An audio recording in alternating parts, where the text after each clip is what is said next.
Hello everyone, welcome back to the show. This is Tie the Knot with Emeka the Romantic Mochiga. Beautiful show about marriage. Welcome back from the previous episodes. It's been something else. But I want to thank you so much, guys, for watching. Thank you so much for subscribing, liking, sharing. We are growing. We are really doing well.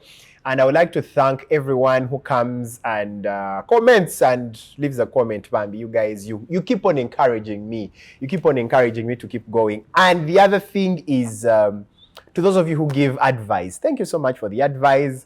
Others come with unsolicited advice and you're like, okay, no problem.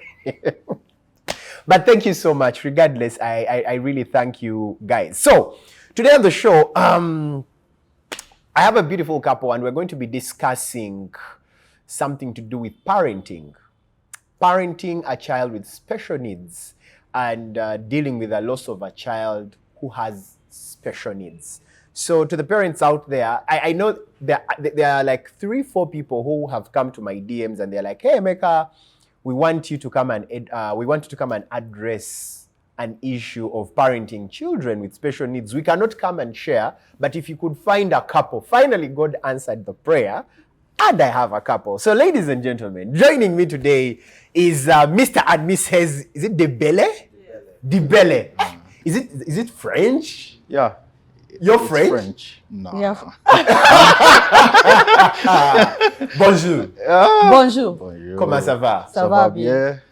Comment tu t'appelles? Awo. Comment tu t'appelles? Je m'appelle Mr Dibele. Comment tu t'appelles? Mr Dibele Anthony. Je m'appelle Coupé Bibaba.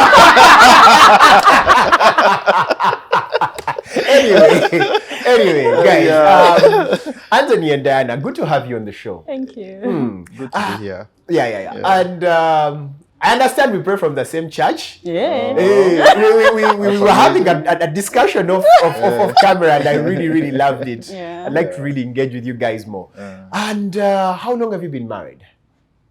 3. 3. 3 years. 3 years Yeah. now. Oh, 3 years. Yeah. Interesting. Yeah. And before we get into the details, I'd like to know how you guys met. Let's Danny, start with the men. Because their versions. ladies first. Men first. Okay. Their versions need editing. Okay, Anthony, you go first, then Diana will tell us. Okay, I'll go into detail. Yeah. I'll probably start with my previous relationship. Oh. Yeah. I remember her coming through and telling me, you've lost weight. And She was your friend? Oh yeah, she was my friend. Actually, a sister to one of my colleagues I was working with in Watoto. So she comes, tells me, you've lost weight. I looked down like this and just told her, man, akakazi kanchai. You know, and during that time I was battling a breakup. Yeah, but before I got into those relationships, I still had a crush on her, you know, at work. But she grew up in Watoto. Oh, nice. Yeah. She's a mtoto. She's a mtoto, you know, and I was a bit skeptical when it came to Watoto children. Yeah. And I kind of freaked out. So when they told me, she's a mtoto, I said, I have to go slow here because there might be a string attached or something. You know, this is an organization, it's the same organization I'm working for. Yeah. And so that's when I decided to go to other areas, exploring. Yeah. Yet I had a crush at my workplace. So long story short, we break up with a second relationship. And then that's when she comes through and then she tells me, now imagine I face issues, I run to them with a colleague. Man, I'm battling with this, I'm battling with that. Yeah, I'm going elsewhere, not knowing my My future is just right next to just me. right next to you. Below your You nose. know? Yeah, but as time went, a few months later, she comes visit one of my colleagues I was working with, and I mean, the crush just kept on growing.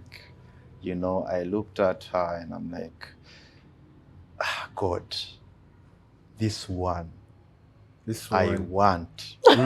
So I remember that Kenyan meme, this one with rice. this one I want. I want.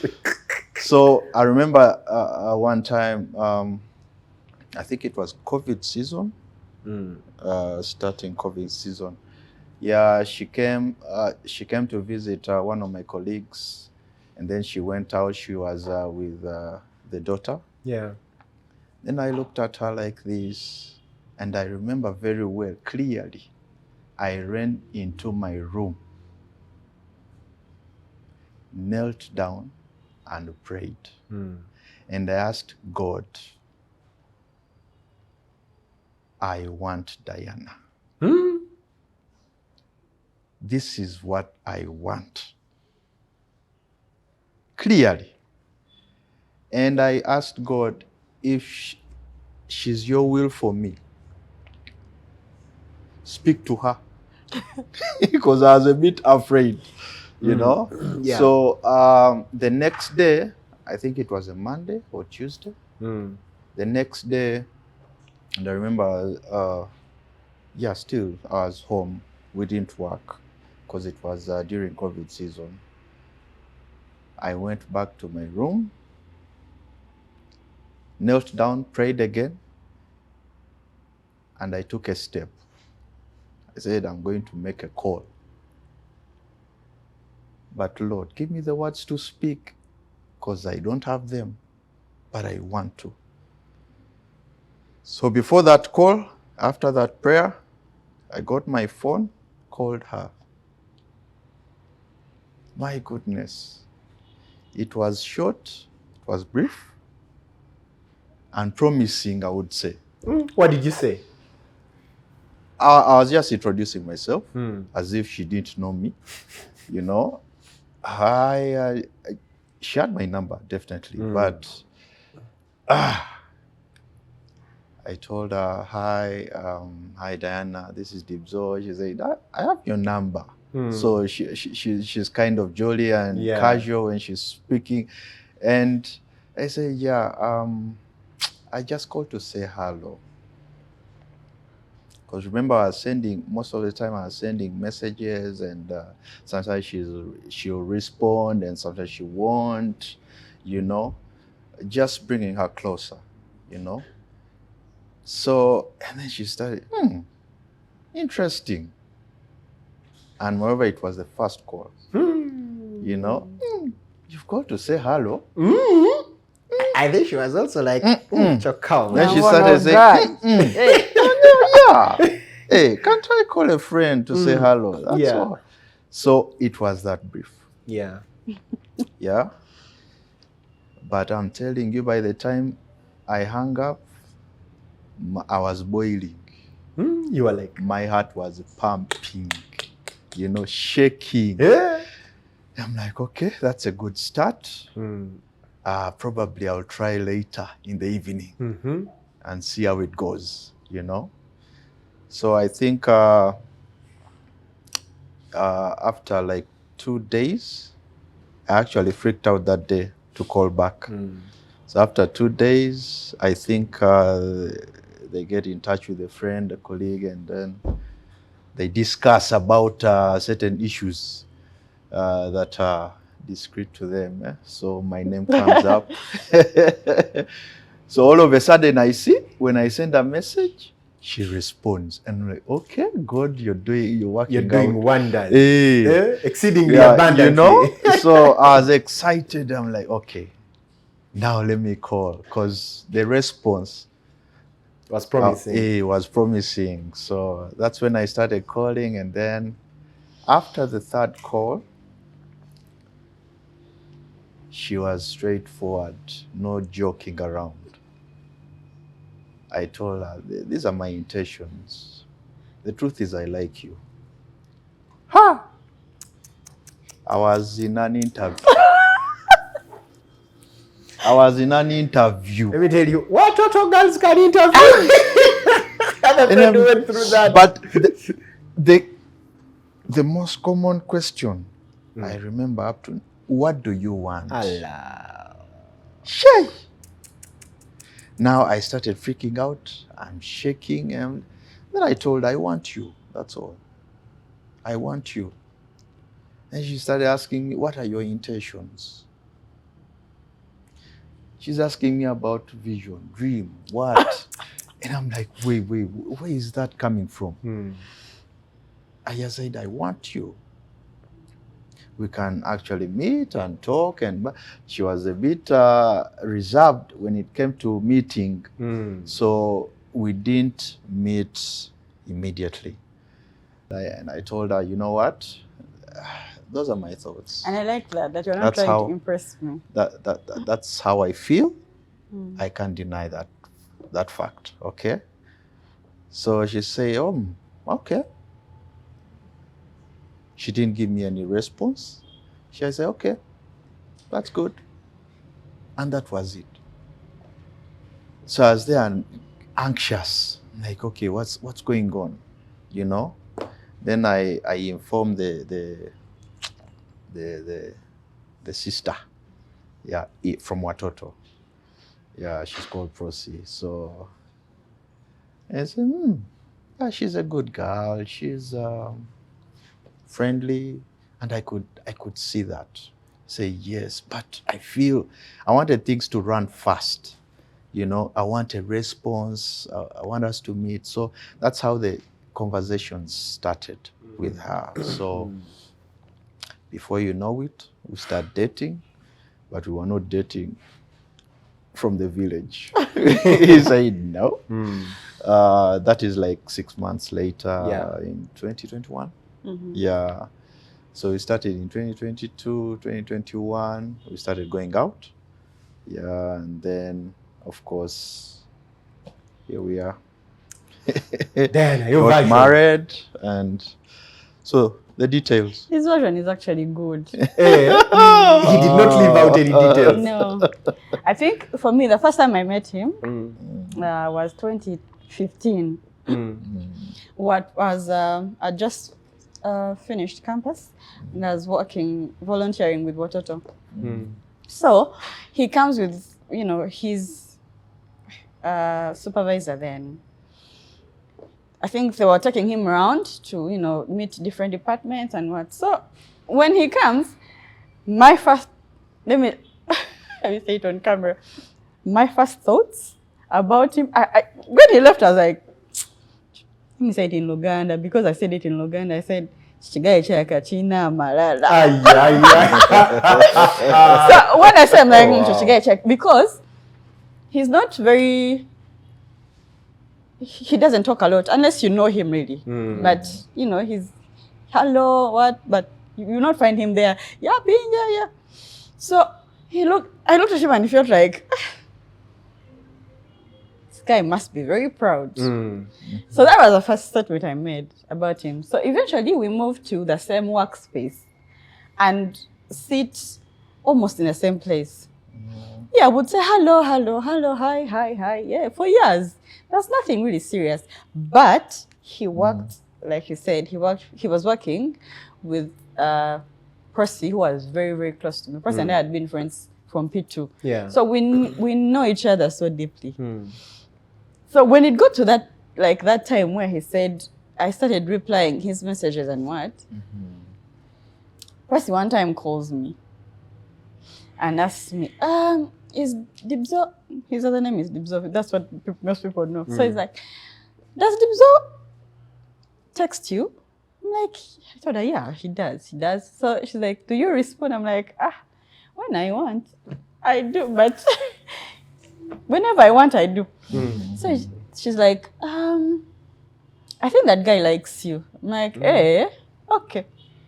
Then she says, Diana, this is sister to sister. That guy is a good guy. I've worked with him, and I can put my hand for him. He's a very good man. If he's interested and he's reaching out, be positive. So I kept thinking about the fact that Percy had said that, and I'm like, definitely Percy can't wish bad for me. So if you're saying this, then maybe this guy is. So I said, like when he text, I would text back.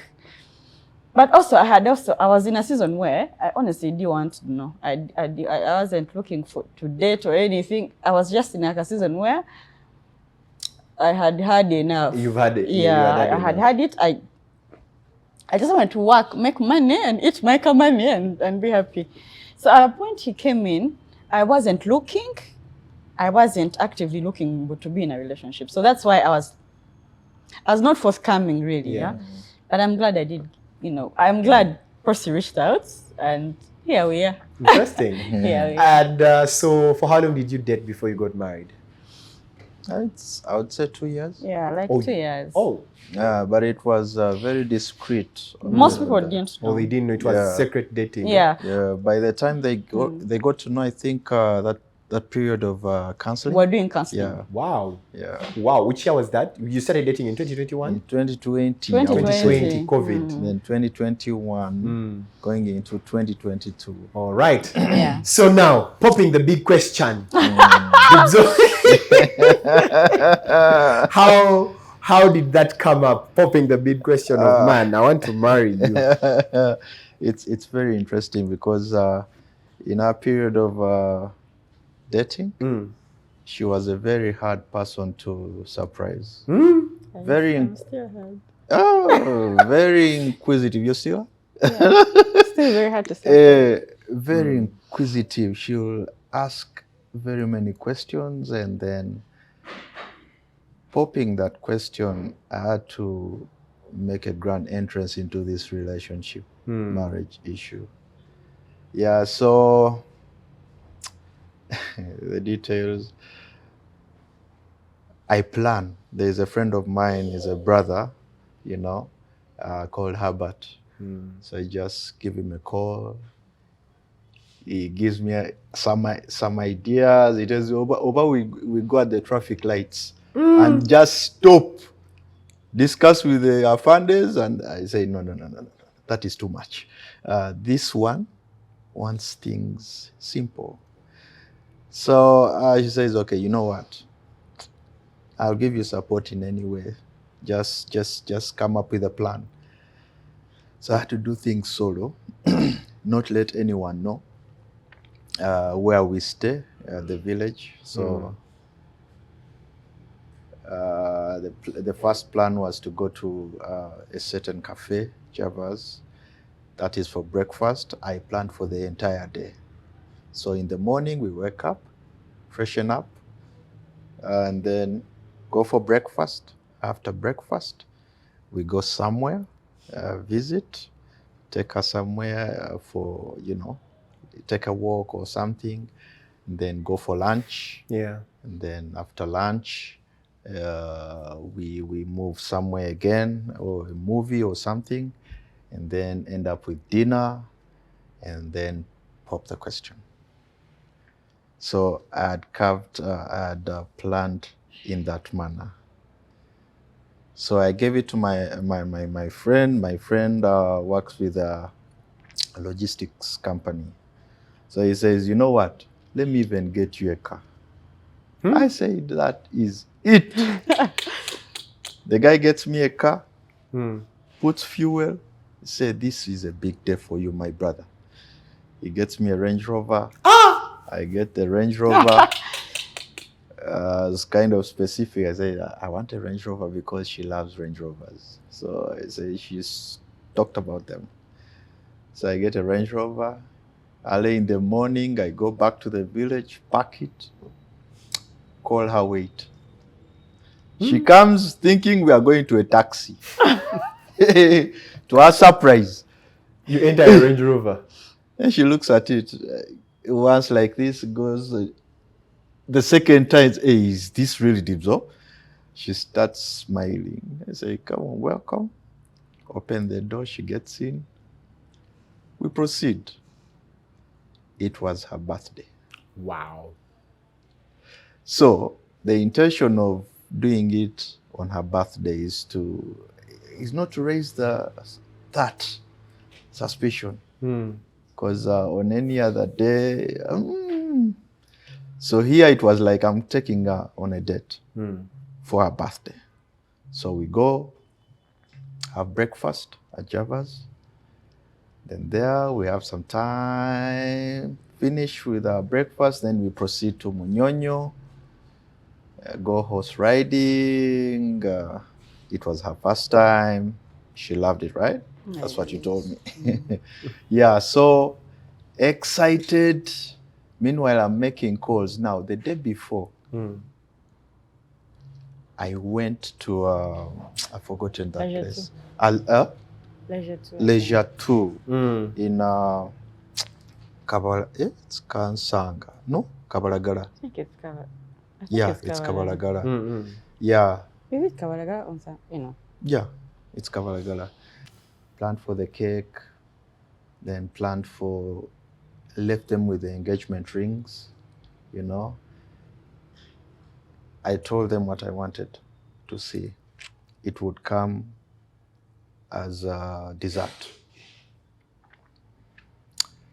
So from Munyonyo, horse riding, time was running so fast, okay? So we skipped lunch while we were in Munyonyo. Say, no problem, we are still on plan. So I called them, I told them, no, we are coming for dinner. They say, no problem. But please make sure there is nothing. I don't want her to even suspect anything. So after horse riding, we get into the car. I drive to Leisure 2. So getting there, I made sure that whatever I was dressing, nothing was popping out. Nothing like a box or anything to raise any suspicion. I made sure, okay, I have my wallet, I have everything, there's nothing. Okay, I left the car there. So we went for that dinner. Had dinner, had fun. So later they bring a bowl for dessert. Now for her, very inquisitive. She couldn't wait. I don't want dessert. Now what is this? What is this? Opens it. Then puts back the bowl, goes under the. She went under the table. Under the table. She's capable. She looks like one who can do that. Oh wow.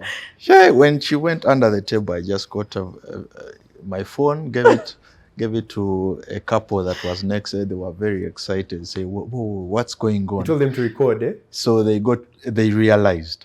Say, wow, they started recording. Meanwhile, she's still under the table. And I say, okay, let me wait for her to come out. Video. Do you still have it? I don't think so.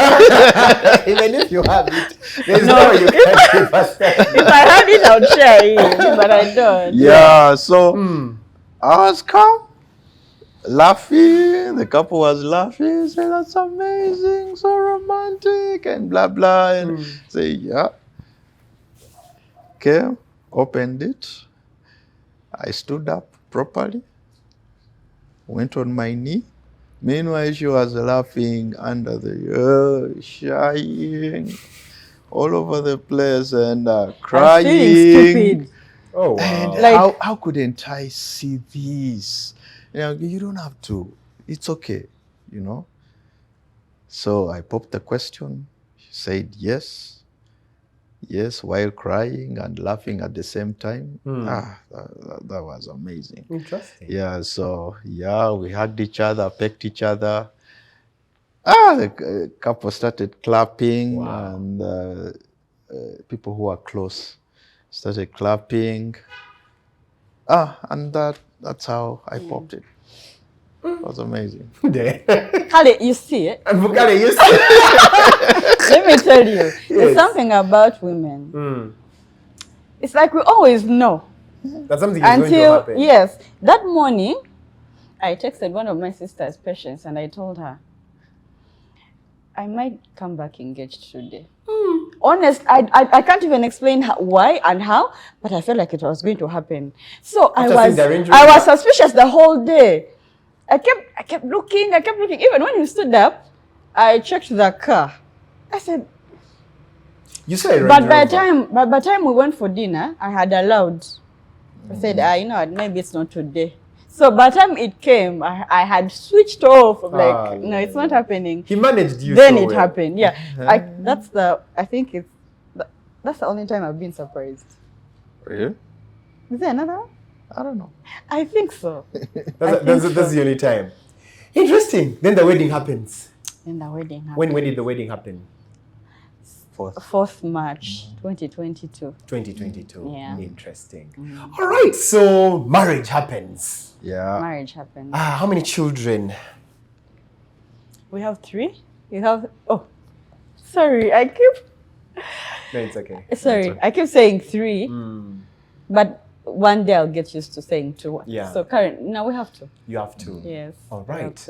Now let's get straight into the real conversation. Children come into the picture. Yeah. And today we are talking about parenting a child with special needs. Would like you to tell us about that whole experience, how you knew that your child had a special need and what kind of special need it was. Do you want to go first? Okay, so if you're a mom, no, if you're a parent, you know that joy of receiving a baby in hospital. So this time, 2nd May last year, I went into labor, went to give birth. I had such a very smooth pregnancy, unlike the previous ones. So I went into labor. Everything was fast because I conceived early. I conceived quickly after the other one. So I conceived when she was 6 months. So by the time I gave birth, she was like 1 year and 4 months. And so I was not allowed to push. I had to go through C-section. Yeah. But everything was quick. But I don't know, I can't explain to you. When we conceived that baby, every day of that pregnancy, we prayed that this baby does not have Down syndrome. Funny, right? Why were you praying against I don't know. I don't know. Up to today, we can't even explain why. But we prayed against Down syndrome, to be particular, Down syndrome. So, the pregnancy was so easy that I always felt like, but this is strange. Anyway, so I gave birth, and the baby didn't cry immediately. After when they pulled the baby out, the baby didn't cry immediately. But there was no joy in the room. Like, how you give birth, usually the doctor's like, oh, you gave birth to a baby girl, or, everyone was a bit quiet, So when the baby cried then so they told me, oh, the baby's here, you had a baby girl. Let me tell you, my first glance at her, I knew, I could see Down syndrome even without being told. Because, so growing up, I'd seen like 2 kids with Down syndrome. So when they put up the baby, I could see, I saw Down syndrome, and my heart sank. So they moved, the other side to clean. I kept looking. But the things that were running in my mind, I was just praying and hoping that it's not what I'm seeing. It's not that. Anyway, so they do everything. And then I go to the recovery room. So while in the recovery room, my mom comes down.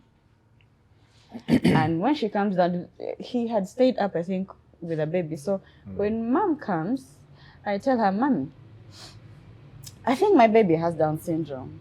And mom is like, no, she doesn't. Why would you be thinking of, stuff like that? I'm like, I saw. Like, no. But they had already told them, they had told him and my mom, and they told them not to tell me yet, so that I first recover, the doctor would have come and have a conversation with us. Anyway, so that whole night I didn't know. But it was there at the back of my head. I was just waiting for the PID to come so that I asked I'm very inquisitive, so that I ask questions. But also, my husband went home. My husband never leaves me in hospital. Here is. He's always there. There. But that day, he said, let me go home and be with the kids. I'll come back tomorrow morning since both your moms are here. So he goes back home, and I stay with, both my moms. None of them mentioned anything. So, the night goes by. In the morning, we noticed the baby was struggling to breathe. And none of us had even noticed she was struggling to breathe. So when the doctors came to make rounds, they noticed she wasn't breathing well. So they took her to NICU. Yeah. So morning comes, the PID comes and asked everyone to leave the room, my mom's. So they leave the room and she sits with me. My heart started pounding. I was like, why have they asked them to go out? Is the baby okay? Like, what's going on? Yeah. And so the doctor tells me, Diana, congratulations. You people. Was I about to tell you congratulations? Some things are worth not saying in the moment, really. So she says, congratulations on your baby girl. Okay, thank you. So how is she? Like, she's currently on oxygen. And we found out she had jaundice and it was very high. So she was in phototherapy. She was on oxygen. Then she had an infection. And then she says, but also, the baby has Down syndrome. You people.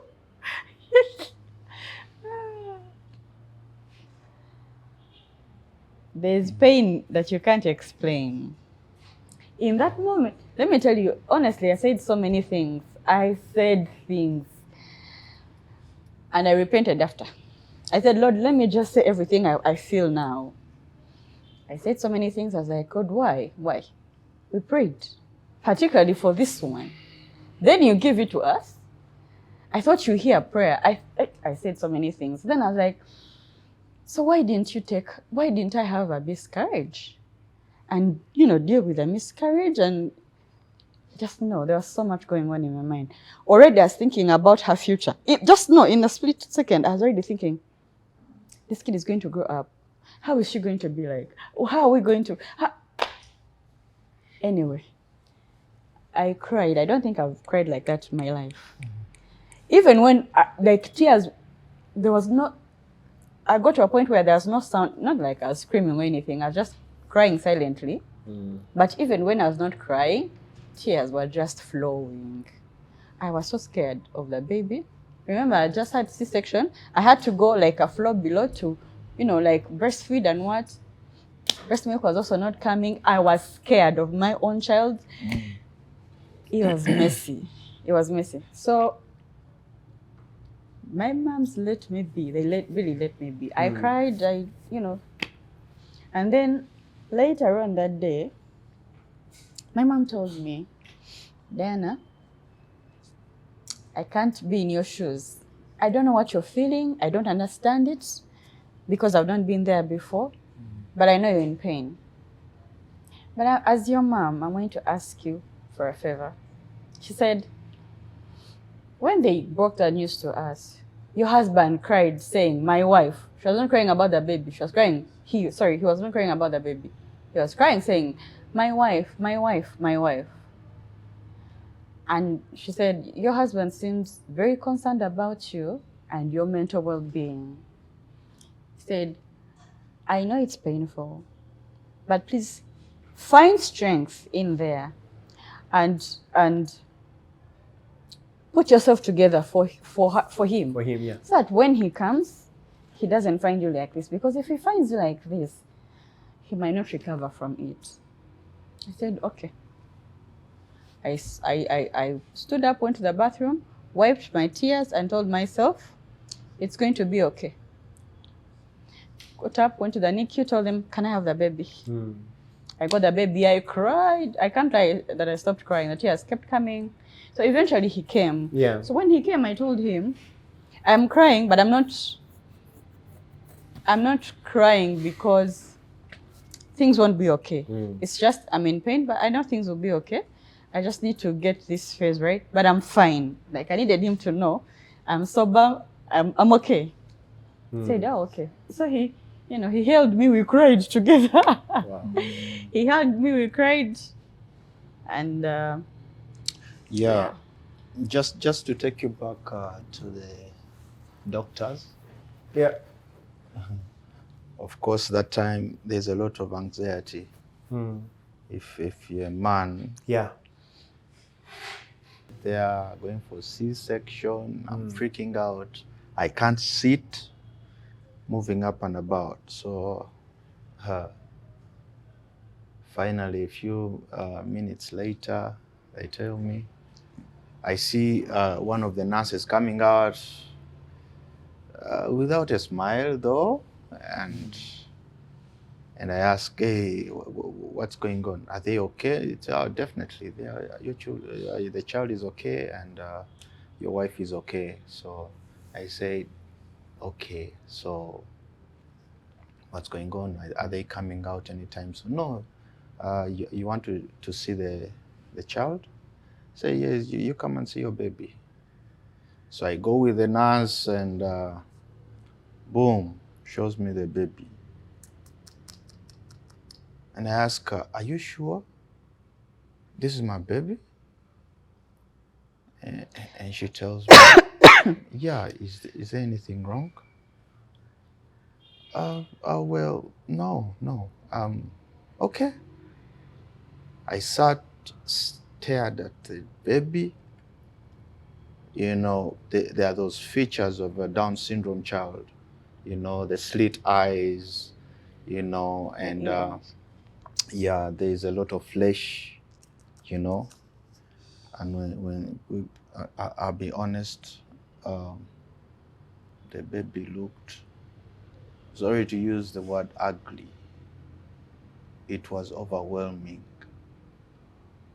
Say, wait, but are you sure this is my baby? In my mind, didn't you really switch the baby? But she's the only one in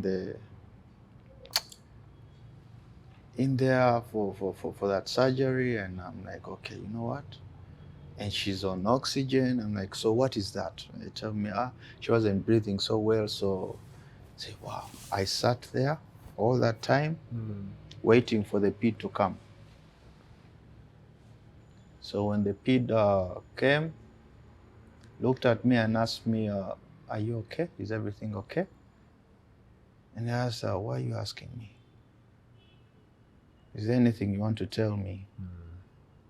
Says, yes, we need to talk. My heart was pounding. I was shaking. I was scared of hearing what the ped was going to say. I knew it was coming because I could actually see it. So we go into the room. My mother-in-law is right there, and I'm listening. Oh, well, tell me. They started explaining too much science, which I didn't understand. You didn't understand quite well. I was just waiting for that moment just to tell me what's going on with my daughter, you know. So, and boom, tells me, your daughter has Down syndrome. When we notice a child has more than 3 abnormalities, yeah, it will tend to get into Down syndrome. Down syndrome is that extra chromosome, trisomy 21, an extra chromosome in the child. So if I give one, she gives one, and the kid pulls more than 2, yeah, it gets into Down syndrome. Of the 21 chromosomes. Yeah, of the 21 chromosomes. So when she told me your child has Down syndrome, it's not that I didn't see it. I didn't want to hear it. Immediately what she thought, I started thinking, why didn't we just lose her? I cried, I fell down on the bed, I started crying and asking, oh, my wife, because I was afraid how my wife would take it. The depression, there's a lot I was scared of. So I went into the bathroom, cried, came out, and I told the doctor, so my wife said, don't tell your wife, we shall do that. We shall do that for you. Okay? There's a way we can do it. Yeah. Said, okay. So I left my mom in love there, went back home, cried. But I had to, of course, pray for strength. I prayed for the Holy Spirit to give me that strength, but also to give me the grace to go through this season because it was tight for me. Yeah. But I also had to be there for her, you know. We struggled a lot in that season, so I was supposed to be her strength, you know. If she sees me in this condition, it won't look good. So the next day, I'm hustling, looking for money to go back. Of course, one of my sisters, I kind of delayed to go there. One of my sisters was actually freaked out. And then one of my aunties there, I think one of her mothers, started freaking out. The man is delaying. Where is he? Let me hope the man hasn't disappeared. You know, because there are those tendencies. They've had those experiences at that hospital. So when the man realizes, chichin, the man disappears. You know, so that's what they thought. And even one of the doctors told me, people were freaking out. They thought you had disappeared. I say, no, why? It wouldn't cross my mind. Why would you think that? So that's when I get to her. I call my mom in love. Definitely, I have a word with her. Tell her, please, in whichever way, please talk to your daughter to find strength in this season. We are in it together. Okay? I am here and I've made a vow to God. I know this is not what we anticipated. But for better, for worse. For better, for worse. Worse is here. Worse has come. Sometimes you think it will take long to come. I'm telling you, worse has come. The worst. You know? Worse or worst? Yeah, worse has come. Yeah. So she kind of understood, gave me a few tips there. I sat outside, so she went in to have a word with her. So I think that is the period when you talked with your mother. So later, of course, she had to breastfeed while in NICU for the next 3 days. But of course, I had to go out and look for that money and to pay because the bills had gone high. I understand. The bills had gone high, so I had to look for that money. So later, of course, we come out of hospital, we go back home. But I was trying to prepare people's minds back home. I couldn't believe that, okay, now, even me, I have a special need Child. Something I didn't anticipate or think about. Yeah. You know? So when I went back home, I had to first prepare the sisters, you know, and the family at home say, yes, we had a baby girl. Unfortunately, there is a problem with the brain.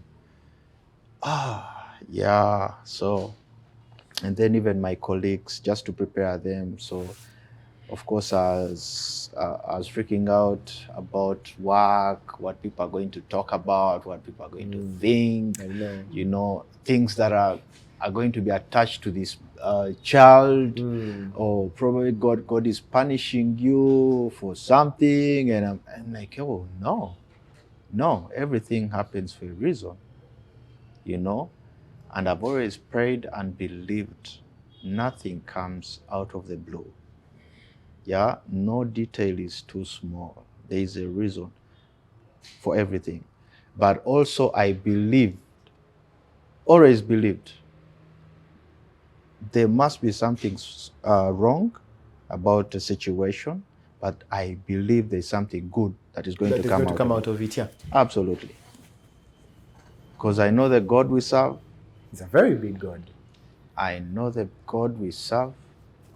He has brought this child, and definitely he knew we were praying against this same condition. But he chose no. Then we kept asking I kept asking myself, well, why me? Why would you give me this child? And then in the same moment, I get another question, and then who? I know, right? Then who? I'm giving you this child because I'll take care of you, the child, you know. So definitely I had to look after both of them because they were grieving. The other one is crying her own issues, and then this one is kind of depressed about the whole condition, you know. And then weeks later, do you want to share that? Weeks later, we get to realize other issues, you know. Which other issues did you get to realize? So usually children that have Down syndrome have heart problems. And so because she was not breathing well off oxygen, the doctors were very kind to write a letter for us to go and have her do a heart check, just to be sure of what was going on. So we go. No, so when we left hospital, went back home, rested a bit, then the following week we went. Again, back to the same place of, I hope it's not what I think it is. So anyway, we go in and we check. But before we got there, my husband told me, if this baby has a heart problem, God will heal her. If he doesn't heal her, God will provide the money for her to be healed. Yeah. You know, so we go in, they do the check, and then the doctor sits with us very, calmly and says, so are you aware that your baby has Down syndrome? We say yes. And okay, then he explains how, these kids also come with heart problems, and then you knew. Breaks. Yes, and says, so this baby has 3 holes on her heart, and she needs to have surgery immediately before she's 6 months. Oh my God. Now we are like 2 weeks old. Was it? Like 2 weeks old. So we sit and listen, and I want to cry, but I'm like, let me hold it for now. Let me hold it. So we listened. He asked questions. We asked questions. They gave us answers. And we said, okay, thank you very much. Head back into the car. I sat and I first cried. Already, her birth took a lot of money. We're at a point where now we don't have money. Now we have to look for money to go to India because the surgery can't happen in Uganda. It was just like one thing, onto another. So we went to Heart Institute. When we got to Heart Institute, Uganda, we noticed there are quite a number of children like ours. I didn't even know there were so many, but they are. I didn't even know we had a Heart Institute in Uganda. And I didn't, let me tell you guys, people are sick. Yeah, people are not okay. People are sick. So we find out, there's a relief you get. You're like, I'm not alone in this thing. There are other people going through what we're going through. So they do the checkups and everything. And so that the cardiologist says, you know what, this baby is still so young. Let's wait until they are 3 months. Then we can make proper judgment. So we go back home, praying and hoping that, you know, by the time we go back, her heart will have healed and we will not have to deal with that. We go back and it's still the same.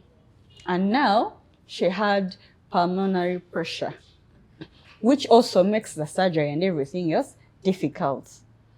And they have to be a certain weight. And because of the heart issues, they don't gain as much weight. Mm-hmm. Anyway, so story short, we sit and allow this is happening. We need to find money. Let me tell you one thing. One of my hardest things is to ask for help. Like, I don't like anything that puts me in a place where I have to beg. I know. So I struggled with that thing of letting the world know that we had a problem and we needed help. That thing killed me. I cried. I was just like, okay. But there was no way. We needed help. And so we sat and, you know, we put it out.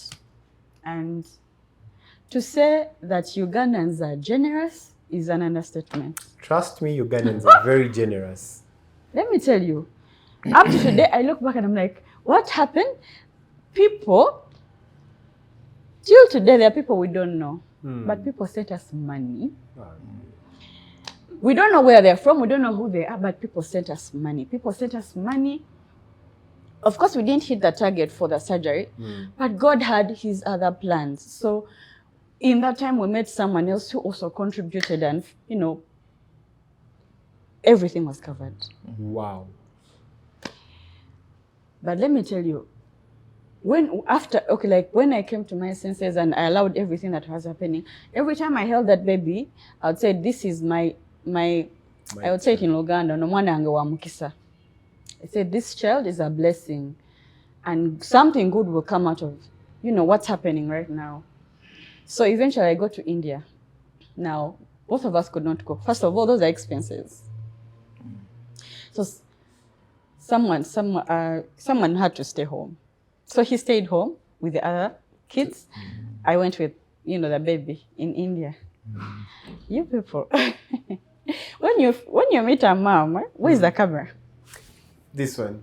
Guys, when you meet a mom with a special needs baby, hug them. Just hug them. Yeah. Life is already hard for them. So I go to India. You're going through the airport with a baby that is sick. Remove your shoes, put on. But there were kind people, you know, at the airport to help. So the hospital picked me from the airport. And I got to India. We started. Yeah. 2 weeks in there, they took her into surgery. That was the longest day of my life. It was like 8 hours of waiting. Actually, they tell you so. You go home. When the baby comes out of surgery, we'll call you. You went home. Yeah. But are you even home? You're not home. First of all, you're in a foreign country. So I was in a hotel room, just waiting for I was just saying, is she coming out? Is she not? Anyway, so they called me 8 hours later and said, Mama Dibele is out of surgery. Can you come? I don't know how I got to hospital, but I got there.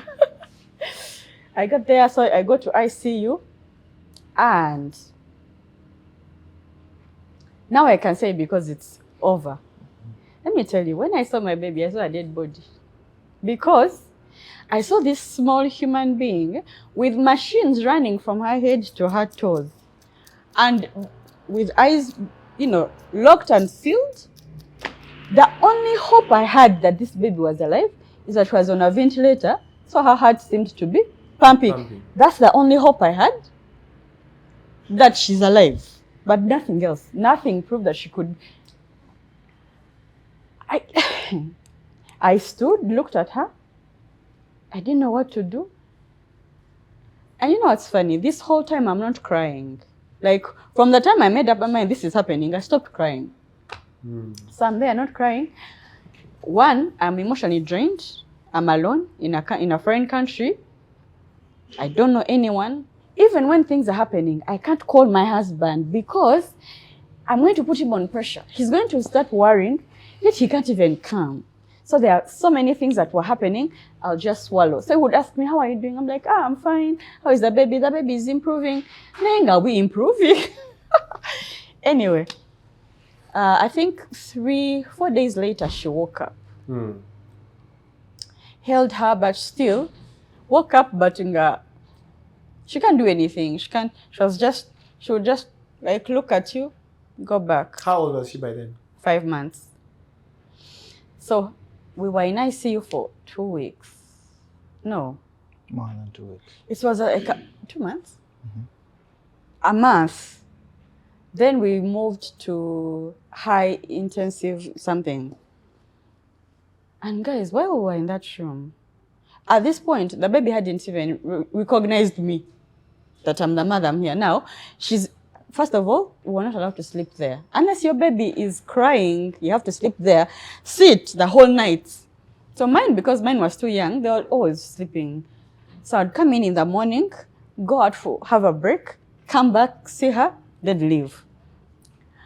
And so one of those days, when we had moved to this other room, I saw her oxygen going, Then it would pick up. Then it would go down, but there were alarms and everything. Yeah.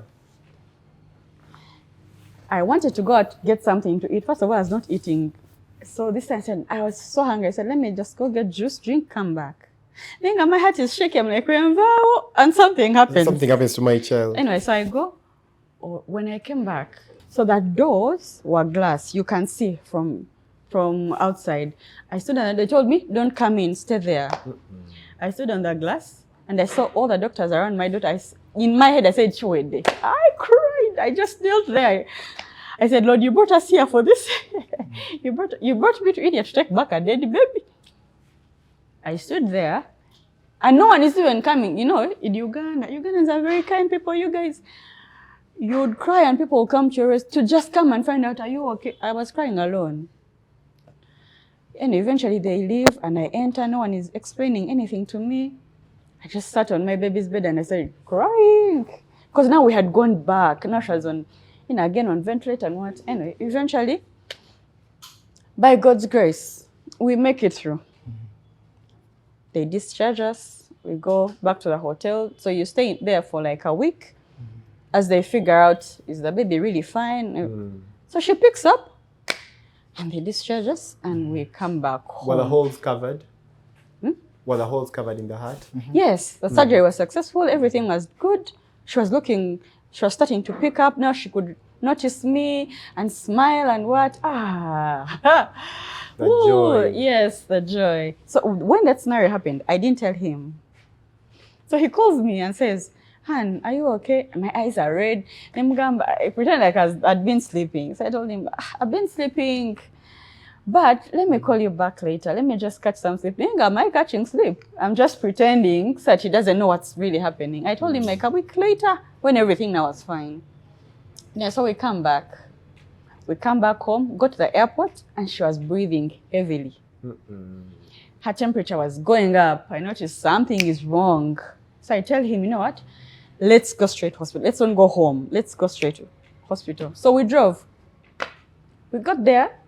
I told the dancers, guys, this is an emergency. Like, I need you to act fast. Something's not right here. I think they first didn't get it. I told them, guys, I am from India. I've just landed at the airport. My baby's not fine. Anyway, so they hurry. They did it only to check. Oxygen was going down. So we go back and forth. Anyway, we were hospitalized for another, was it 1 week? 1 week, yes. Yes. 1 week, no one knew we were home. So he would come and see me, but no one knew we were there. You know how you feel like the weight is too heavy? You just let people be. Let people be.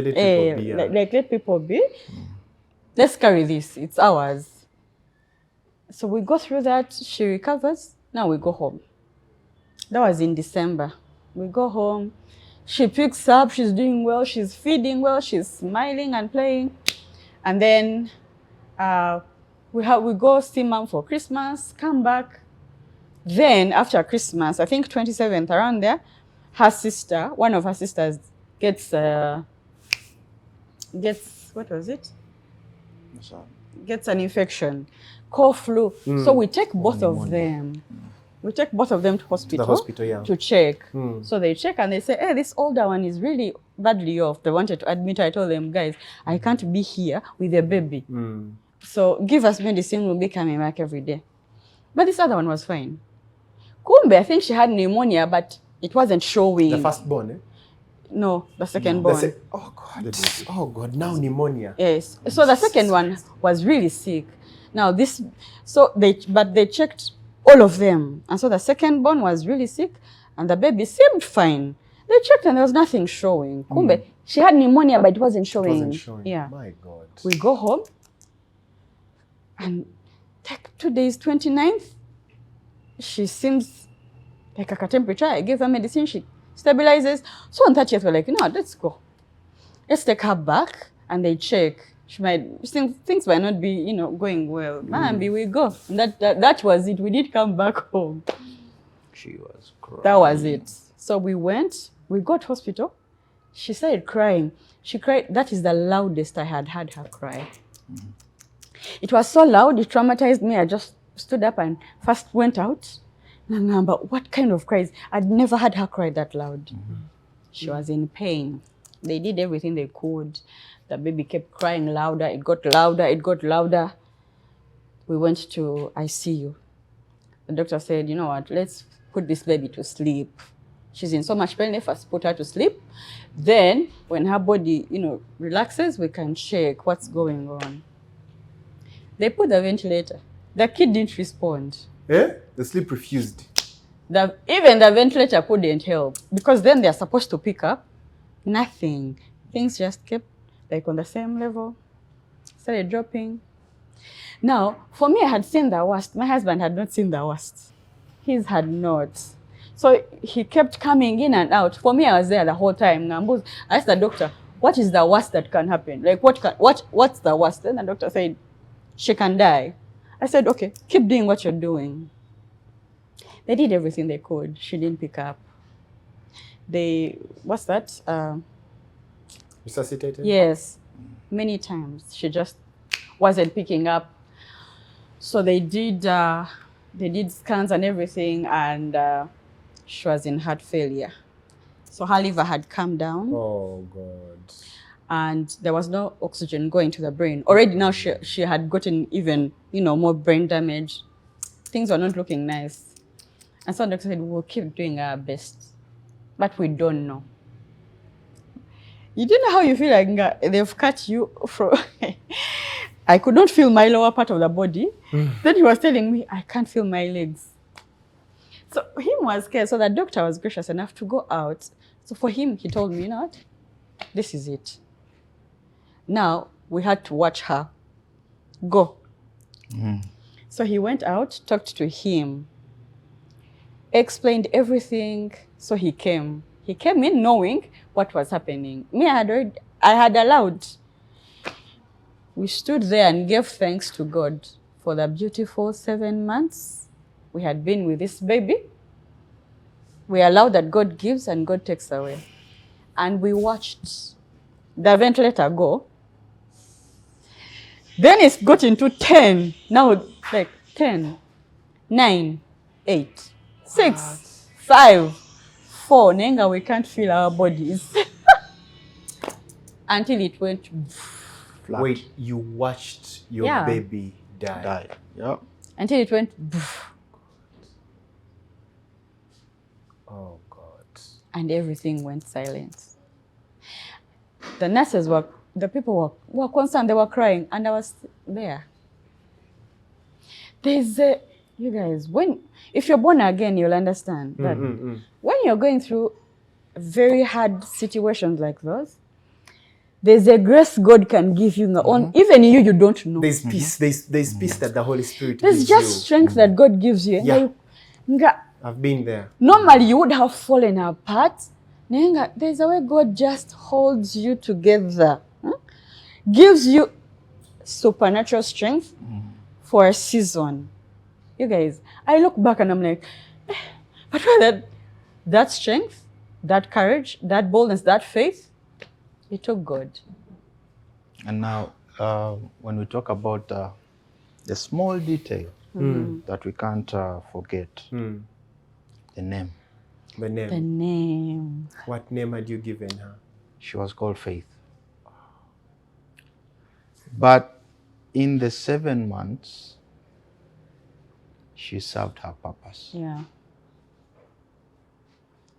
The time I was struggling, accepting that this is my daughter, that was the time I explained to my mother the whole detail, what is going on at the hospital. And I was crying on phone. So she told me, nothing happens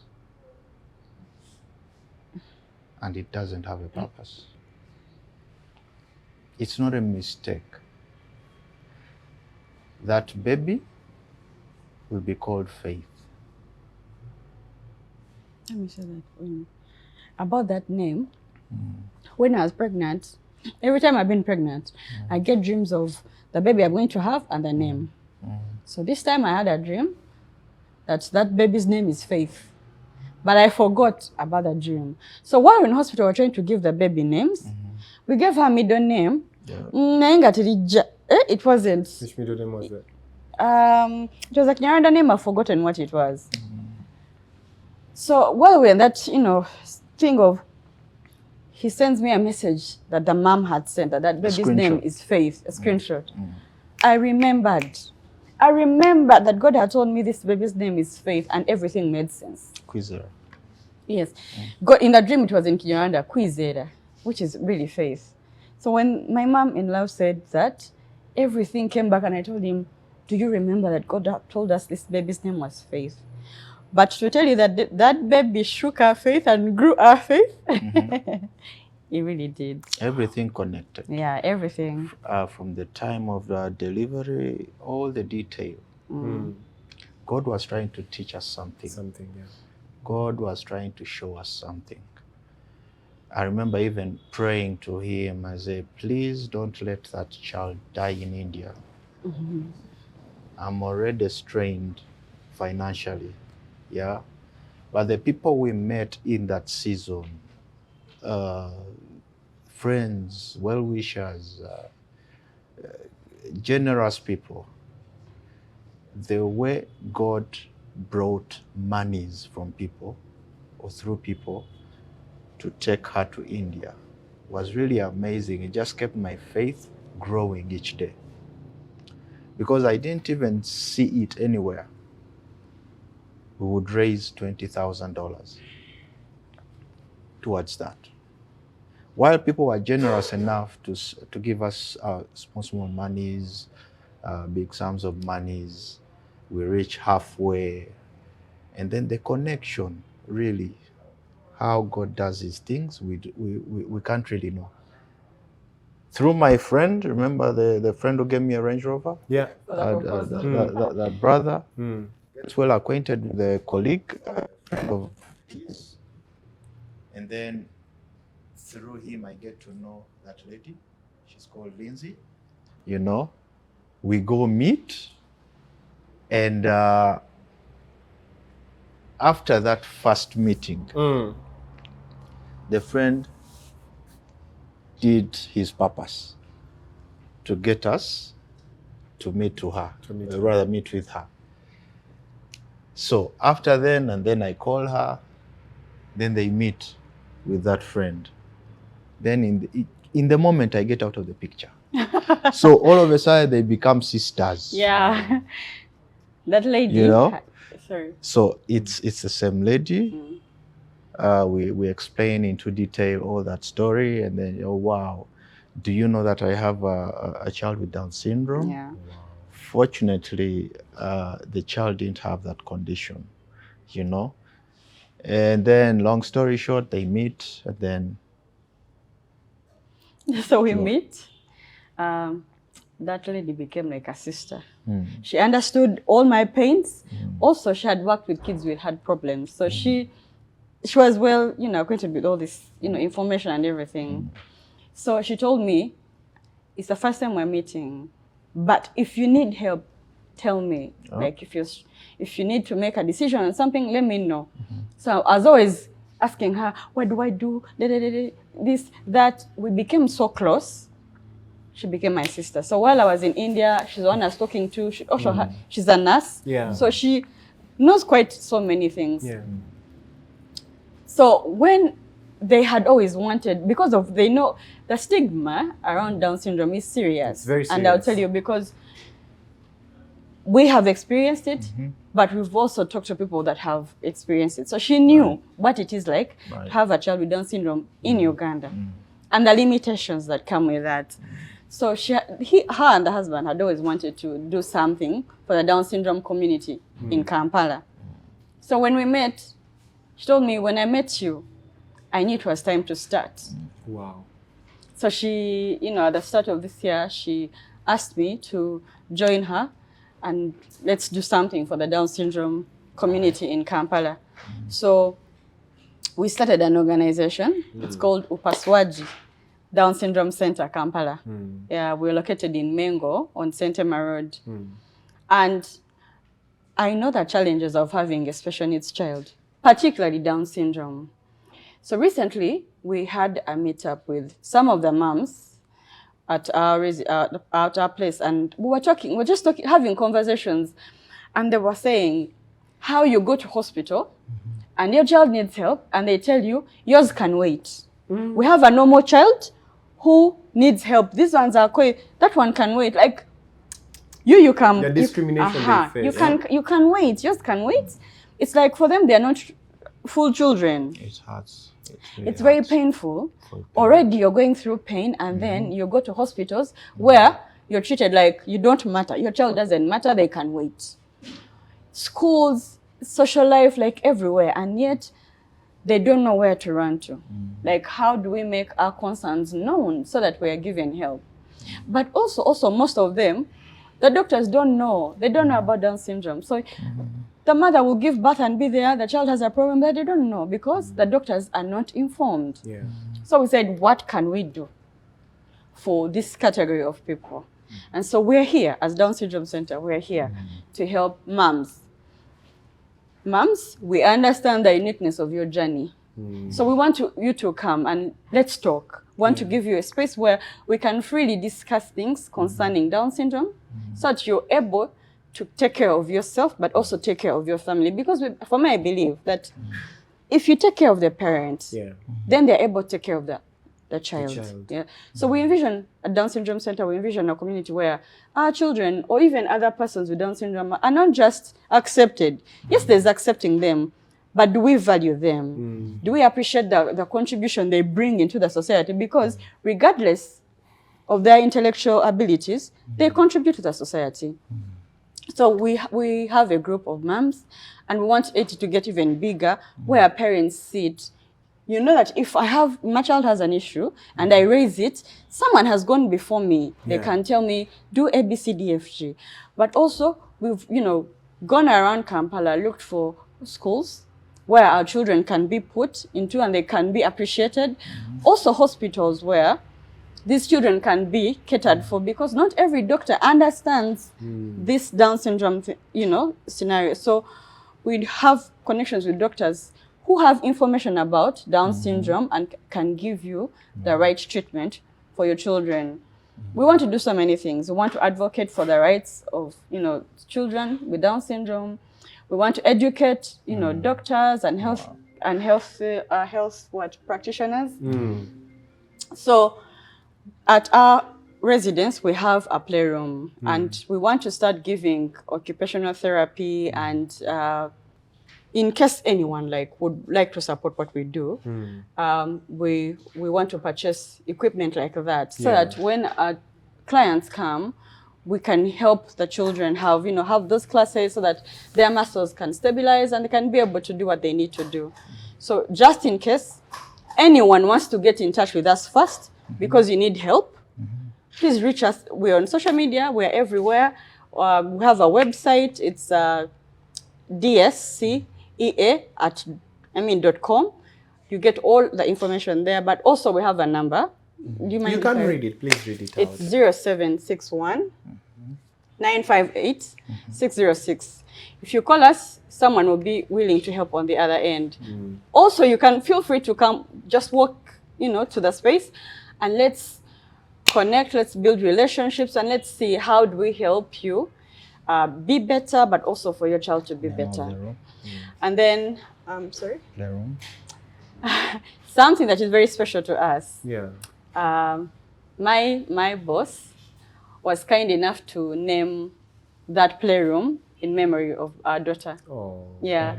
So the playroom is Kiki's playroom. And we hope that every child that has an opportunity to be in that room will find help, will find healing, that their lives will get better. Yeah. Yeah. So we're open this month on the 30th of August. We are launching. We're going to have our grand opening. So our spaces will be free for anyone who wants to come. Yeah. Of course, there are, invitations for the people that are invited. But after that, please feel free to walk in and anytime. Yeah, we are a resource center. We want to give you all the information that you need to know. We know that the Down syndrome community is large.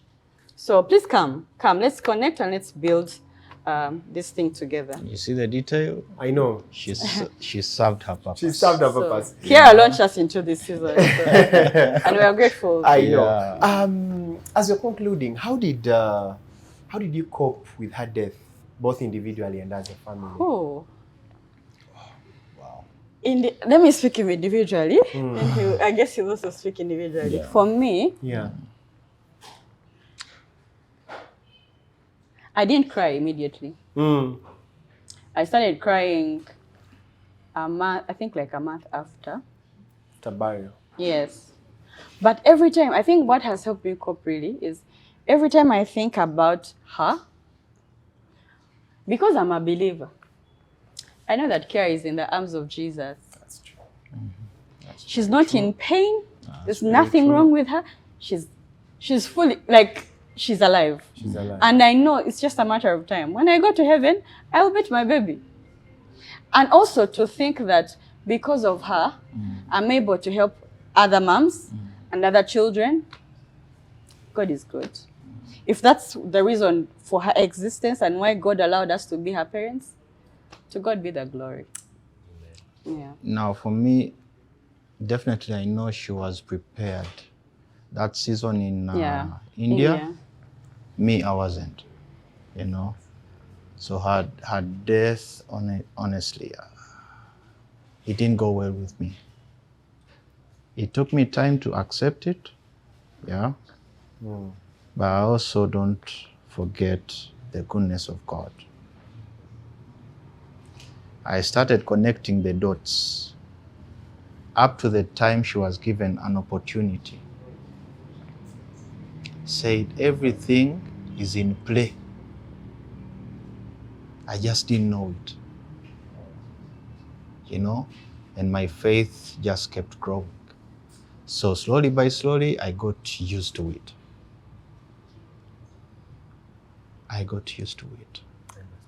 Yeah.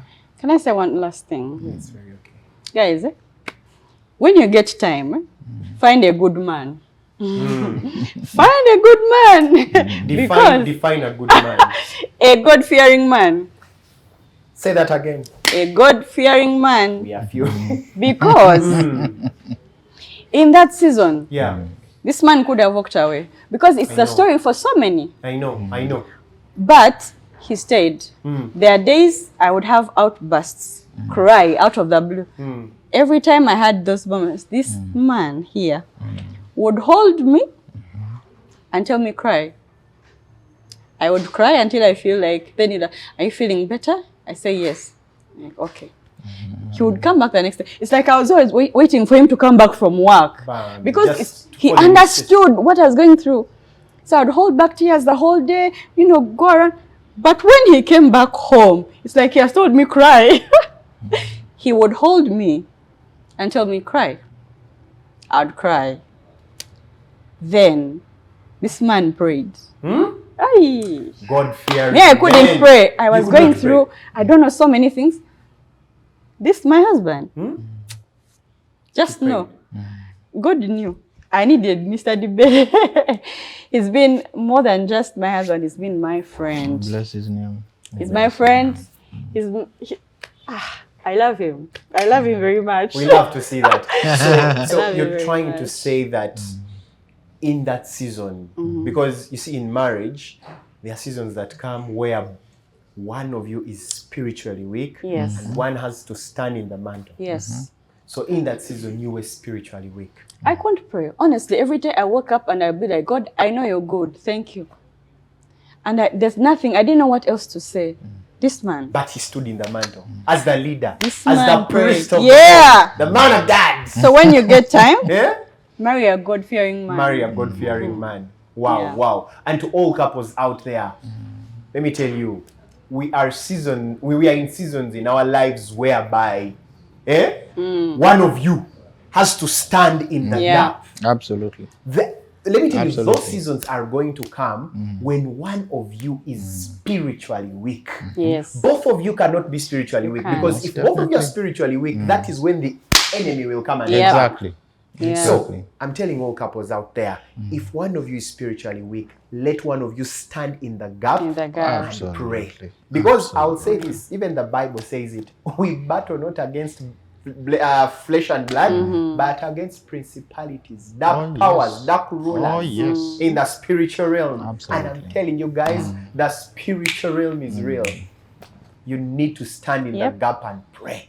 Absolutely. So, Mr. Dibele, thank you so much. To his glory. To his Thank glory. you so much. bless We you. need more men like you. We really, really need more men Yeah. like you who will stand in the gap. And to the men out there, let's stand in the gap for our wives. Yep. To you out there, I know you're spiritually weak. Now here we are praying.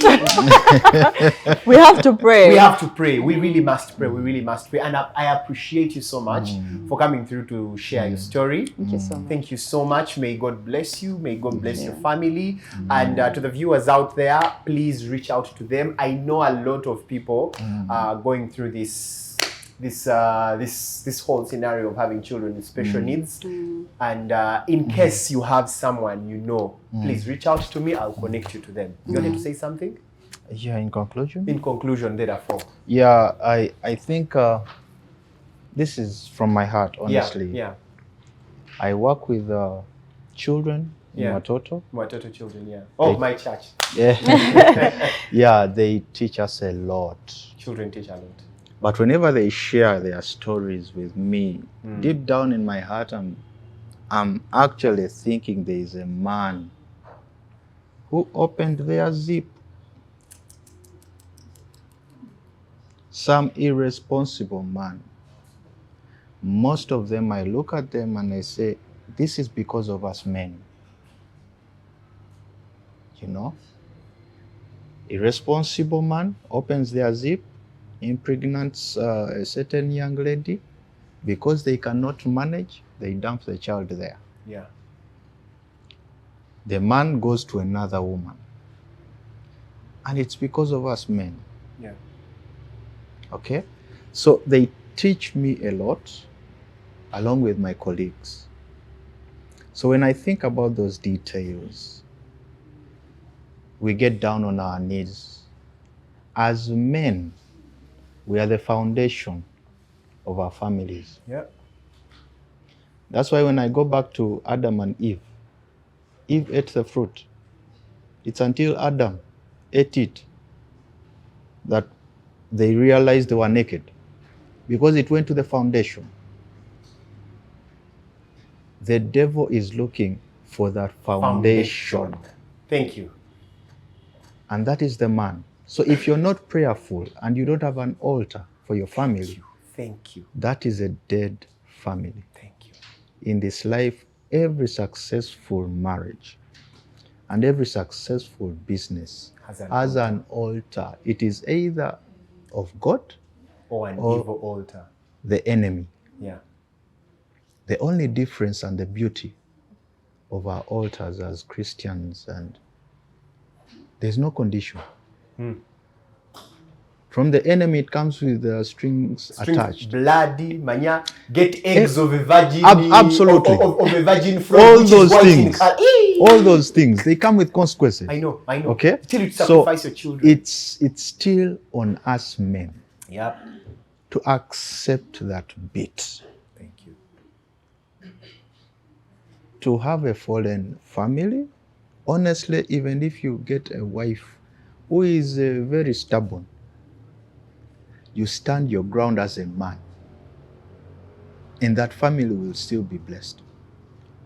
On your Most altar. of the failures. Stand your ground in your altar. Absolutely. Get to your knees, pray and pray. Even if that person who is stubborn never listens to you, oh yes, they walk up, just stand your ground. Before you know altar. it, God is doing something.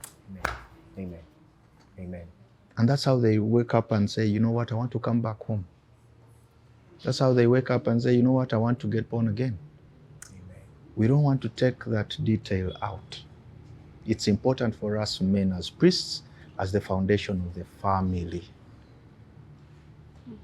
Because God is pointing at us, not our wives. At us. You, the man. It's as simple as that. Wow. Wow. Wow. From today, you and I are best friends. Anyway,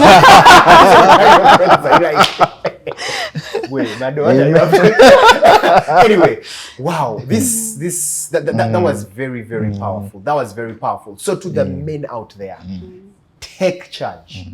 Take charge. Even if you do not see change immediately, let me tell you, that altar is powerful. I have seen power at the altar. I have seen power on the altar. And like I said, we don't battle with flesh and blood, but principalities, dark rulers, spirits. He said, take charge. God is doing something. God is doing something. And the ring, this is a lifetime covenant, my guy. Oh, absolutely. Just don't wake up one time and walk out of it. Hey, absolutely. So, stand in the gap, pray, and I'm urging to all men who are married, form family altars. Oh, yes. Because you never go wrong with a family altar. Oh, yes. You'll never go wrong. Oh, guys, yes. thank you so much. Thank you so I much. appreciate Thank you you guys too. for coming through. Appreciate you. Yeah, that has been it for today. I've really loved this episode. I've really loved this couple, and I will be engaging with them more. Personally, not here, but I'm okay with it. Yeah. So that's been the show. Please, thank you so much. Keep on watching, subscribing, sharing, liking, commenting. From the team and I want to say God bless you and have a nice time. Bye.